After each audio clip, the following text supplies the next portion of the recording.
To learn the good, the bad, and the reality of the off-grid lifestyle, click subscribe so you don't miss anything. Hit the bell notification. So my friend Martin stopped by the other day and he bought me a reciprocating saw. Now I've been needing a reciprocating saw forever and I've been intending to get one. Kind enough to get me one and I really appreciate it. It's only 6 amps, so I can run it off the generator or the solar panels. So very exciting to use. We're going to try to trim up this trailer frame with it, see how it does.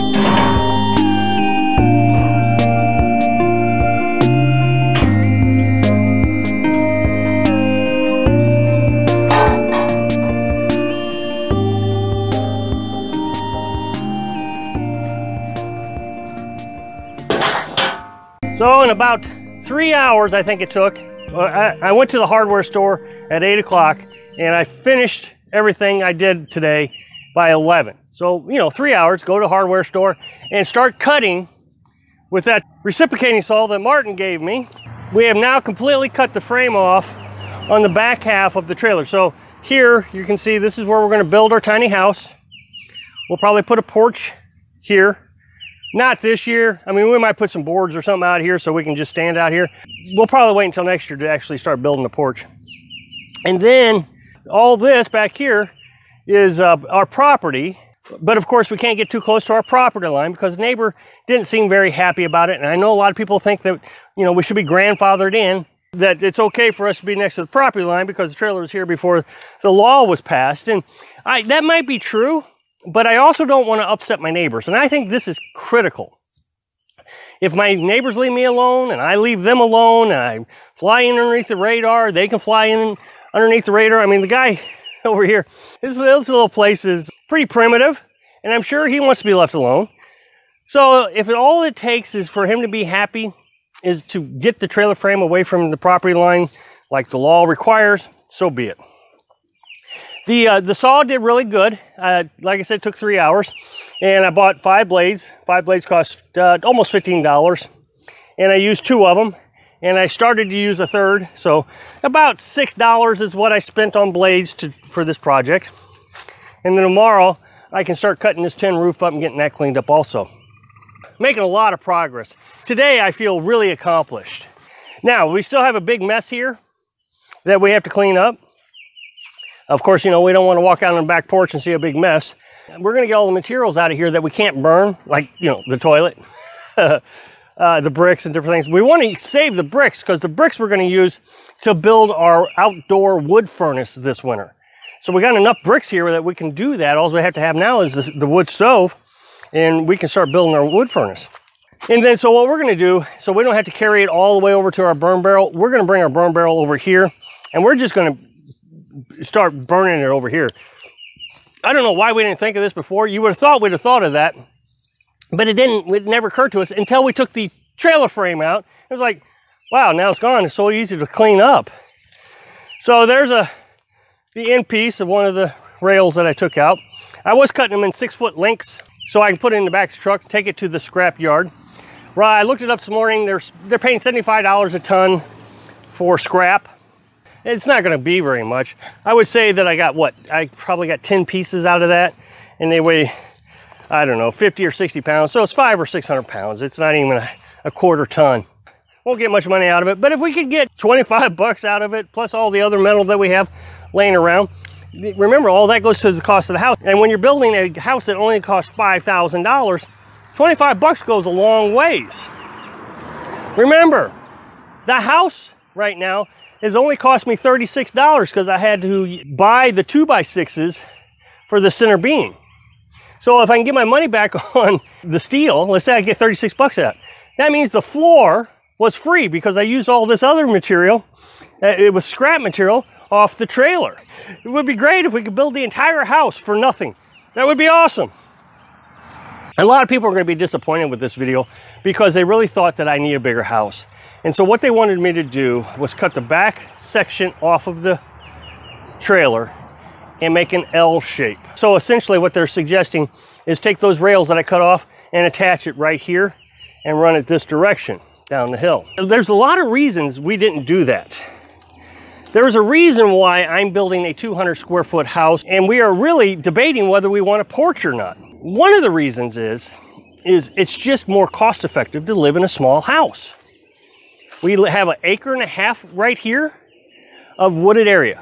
Well, not all of it's wooded area. I don't know, half to 3/4 is a wooded area that we're going to use for firewood. Try to use as much deadfall as possible. Well, if I get a bigger house, I don't have enough property to heat the bigger house. This causes a significant problem, obviously, because now we wouldn't be off grid. We'd be burning propane for a heat source. The second reason is I'm building a house for $5,000. That is one of the major reasons we're building a tiny house, is so we can do it out of pocket, where we don't have to go get a loan. And it really does baffle me, it's confusing to me, that people think that I should just be able to spend another $5,000 on a bigger house. If I end up spending $10,000, $15,000, you know, we're starting to get into real money. Then I'm going to have to start considering, where am I going to get the money from? Take out loans. That's what everybody does, take out loans. Well, I bought the property for cash. I'm going to build the house for cash.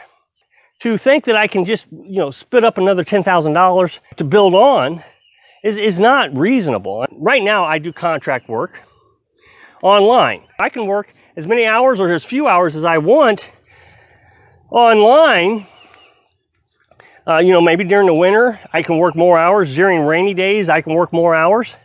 And then when it's pretty like this, I can come out here and work fewer hours online. There's no stress involved with that job. So it's much better than having to go to an employer. This is why I want to stay small. Now, the other reason that, and probably the most significant, is we want to live off grid. So we don't have to pay an electric bill or worry about electric and, okay, how we're going to pay the electric bill, how we're going to pay the water bill.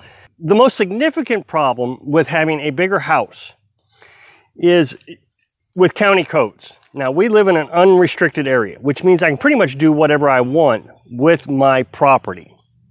But it gets a little bit more tricky when you have to build a house. If you build a house under 400 square feet, then you don't have to apply for permits or anything like that. So like building a shed, they'll let you build a shed. If I decide that I want to build a bigger house or add on to this house, then I would have to start getting permits. In order to legally build a house that you can live in on a permit, you have to build 400 square feet. So that's double the size of what we need. So that would be a $10,000 house if I went with what materials that I'm going to use here. Now, first things first, it's unlikely they would let me use 2x4s for the floor, for example. So I would have to buy 2x8s or 2x6s or whatever they told me. And now I'm having to do things that is required by code that is going to cost a lot more money. For example, I'm going to have to wire my house to code, which means then I got to hook up to, guess what? Electricity. Just arbitrarily saying, okay, I'm going to build a bigger house, you all of a sudden run in all kinds of significant problems. More money, you got to hook up to electric, the government's involved, you're having to follow rules. And now you're no longer living free, you're living just like everybody else. The whole point of me and Carolyn coming out here to live off-grid was to get away from everybody so we didn't have the stresses that we had in our past. We're very happy with what we're doing, and building a bigger house doesn't make us happier. I just saw this in the background and it occurred to me. That is our water supply right there. That's our IBC tank that holds 275 gallons of water, and I fill it up with a well. So if I decided that I wanted to build by code, I'd have to get rid of that IBC tank and I'd have to hook up to the well. Well, that means that I would have to devise a system that I could power my well through regular plumbing. That means essentially the easiest way to do that is, again, hook up to the power grid. Well, right now I can pump water into the IBC tank with a generator, and as soon as I get a new inverter, I can power it with my solar panels.